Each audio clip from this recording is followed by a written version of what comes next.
A derrota do Internacional ontem para o River Plate tem nome, sobrenome e assinatura de Eduardo Cudê.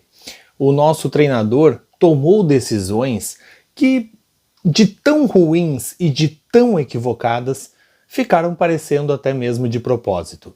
E é claro, né, eu não acredito que ele realmente tenha tomado decisões erradas de propósito, mas isso nos instiga a pensar, a refletir e a tentar avaliar qualquer coisa diante das decisões burras, das decisões insuficientes tomadas por Eduardo Cudê na noite de ontem.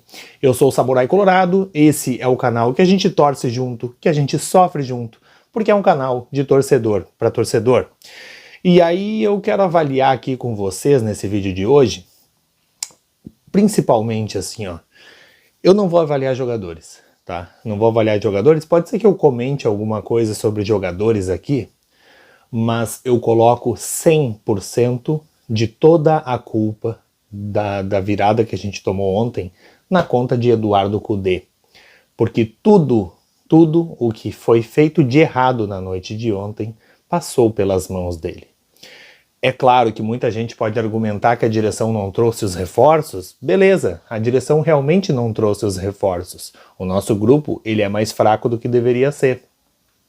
Mas ao mesmo tempo, Eduardo Cudê, ele tem poder. Ele tem nas mãos o poder de tomar decisões.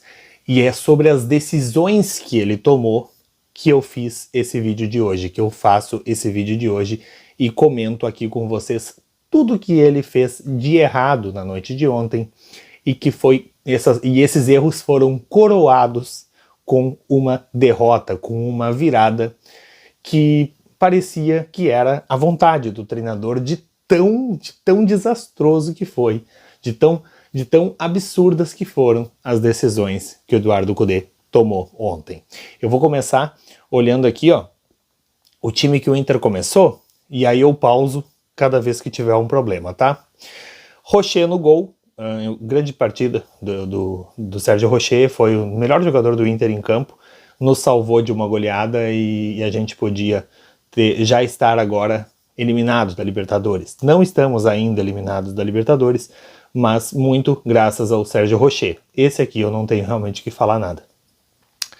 Bustos na lateral direita, um erro recorrente, que é um erro do próprio Mano Menezes e segue sendo o erro do Eduardo Cudê. Porque se acredita que o Bustos seja um excelente, magnífico, extraordinário lateral apoiador, quando na verdade ele é um lateral que não sabe marcar e eventualmente proporciona algumas jogadas de ataque. Inclusive na última partida anterior, né, contra o Cuiabá, fez um golaço, ok, palmas para ele pelo gol que ele fez, mas não deu nenhuma assistência ainda na temporada, e esse foi o primeiro gol dele na temporada, ou seja, então para um cara que é magnífico, extraordinário apoiando, não me diz nada, sabe?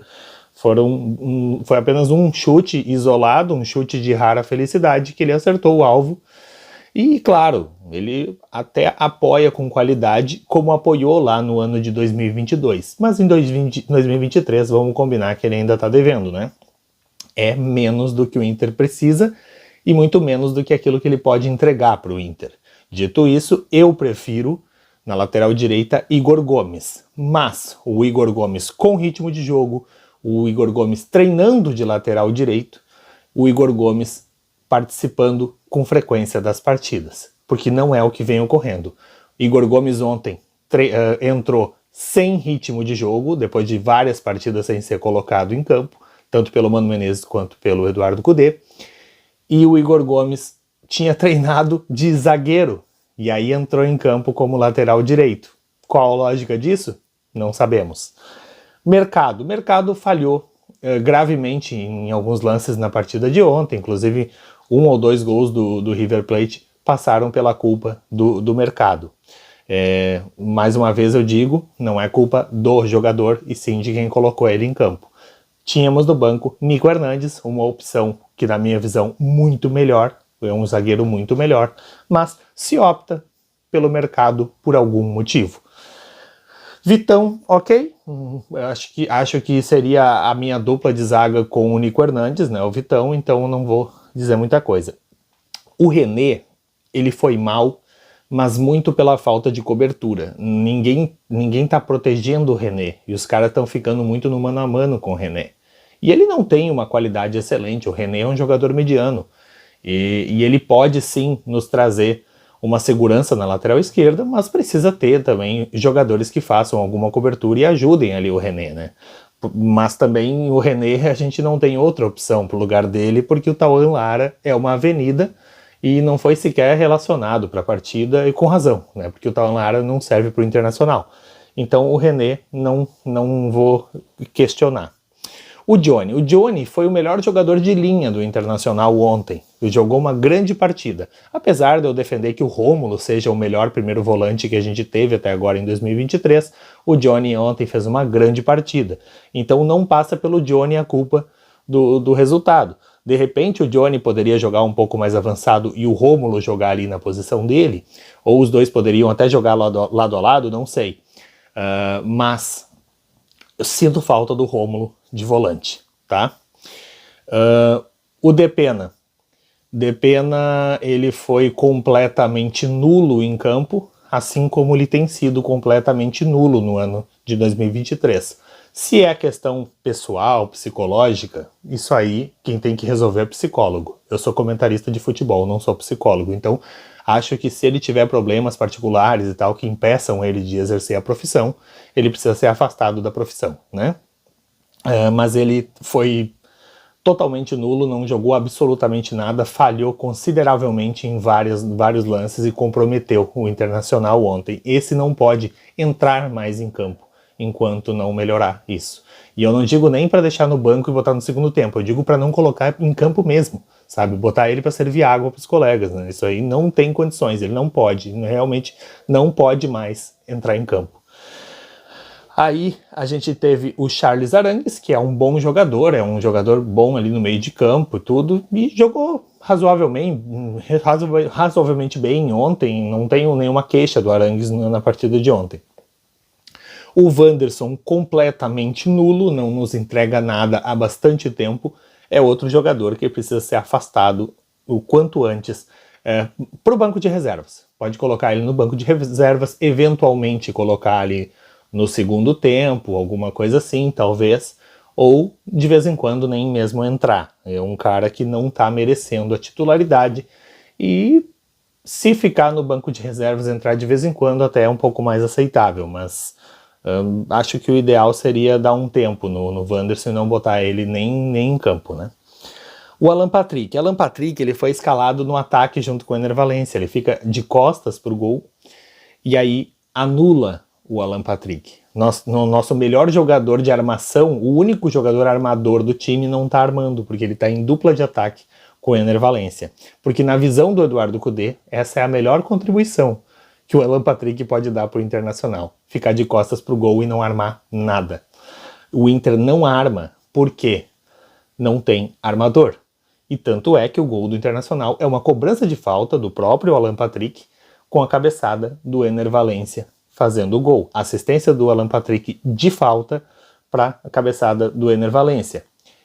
Isso é típico de um time que não arma, né? Quando precisa achar um gol num lance de bola parada.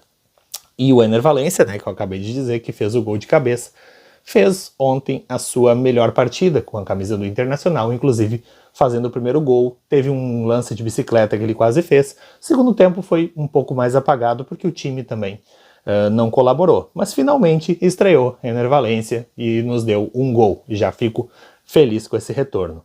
Mas olha, de todos esses que eu falei, né, na escalação, quantos jogadores foram mal, né? Olha só.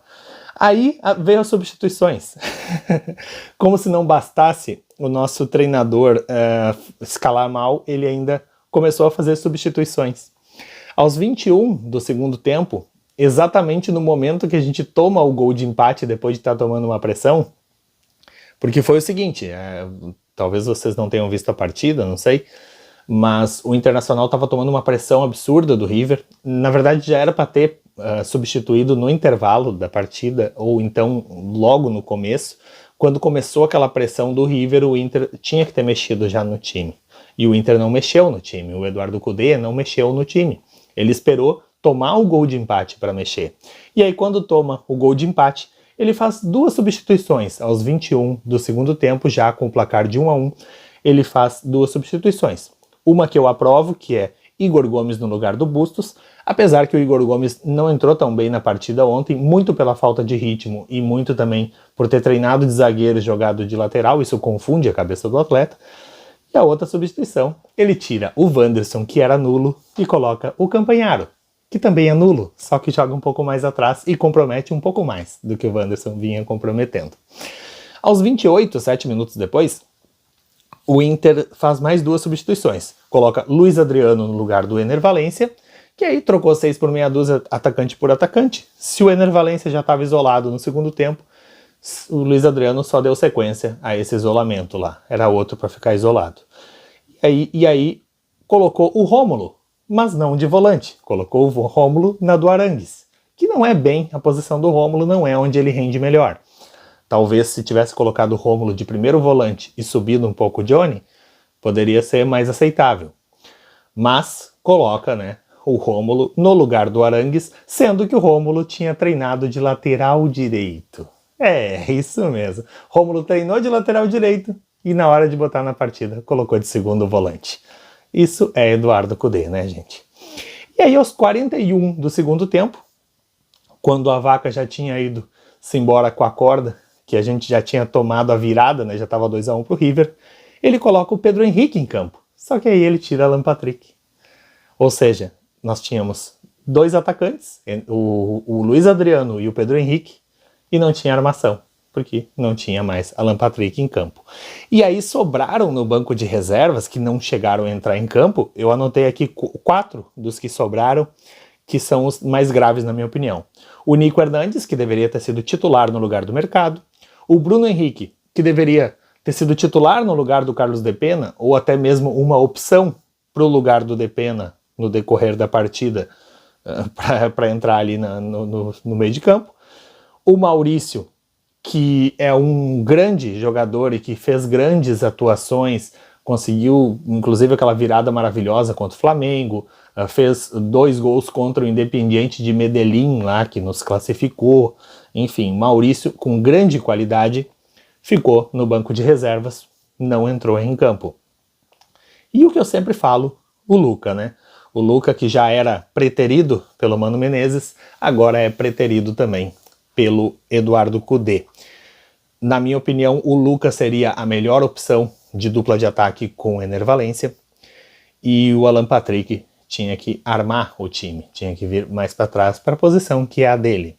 O futebol, ele é uma coisa simples, mas esse cara, Eduardo Cudê, que muitos aí que estão me assistindo, eu sei que são apaixonados incondicionalmente pelo Eduardo Cudê, e muitos até gostariam de casar com ele, talvez pelo estilo ali, né, do cachecol com manga curta, que é uma coisa que eu nunca vou compreender, né, por que o cara usa cachecol e manga curta? Que frio é esse que é só no pescoço, né? Mas enfim, vocês aí que são apaixonados pelo Eduardo Cudê, acima de tudo e de todos, eu tenho uma coisa para dizer para vocês. Eu não estou defendendo o Mano Menezes, que estava fazendo um trabalho muito ruim no Internacional, muito abaixo do que a gente precisa, e também não estou defendendo essa direção porca do Internacional, que não traz reforços, que não contrata. Eu só estou aqui apontando para vocês, principalmente para vocês que ainda amam o Eduardo Cudê, mas também para todo mundo que compactua das minhas ideias e também concorda com tudo que eu disse aqui nesse vídeo, que o Eduardo Cudê, ele não serve para o Internacional e ele sequer serve para ser treinador de futebol. Se eventualmente no jogo da volta a gente conquistar a classificação, se for nesses moldes aqui, com esses erros ou com grande parte desses erros ainda permanecendo no Internacional, a gente vai ter se classificado, já estou dizendo de antemão, nós vamos ter se classificado apesar do Eduardo Cudê. Assim como no primeiro tempo da partida de hoje, a gente vencia o jogo parcialmente, apesar do Eduardo Cudê. Com todas as adversidades que o Eduardo Cudê nos colocou, com todas as coisas que ele fez para piorar e dificultar a vida do nosso time, ainda assim, o grupo de jogadores, de alguma forma, encontrou um gol no final do primeiro tempo e a gente saiu para o intervalo vencendo. Mas as atitudes do Eduardo Cudê, elas foram tão ruins, mas tão ruins, mas tão ruins, que o Internacional foi aos poucos cedendo o empate e cedendo a virada. Culpa ou mérito, não sei como chamar, de Eduardo Cudê. Se a intenção dele era tomar a virada e favorecer o River, que a gente não sabe, mas talvez seja até o time do coração dele, mérito dele, parabéns para ele, atingiu o seu objetivo. Mas se a intenção dele era fazer o Internacional mais forte, se classificando, fazendo um bom resultado no Monumental de Núñez para trazer para o Beira-Rio um jogo mais tranquilo para a gente se classificar, aí sim, aí ele falhou miseravelmente. Parece de propósito, eu espero que não seja. Valeu, pessoal, espero que vocês tenham curtido o vídeo. Deixa aí o teu like, deixa aí os teus comentários aí embaixo se vocês acham que eu falei muita besteira, se eu falei coisas que precisavam realmente ser ditas. E eu espero vocês aqui no próximo vídeo. Valeu!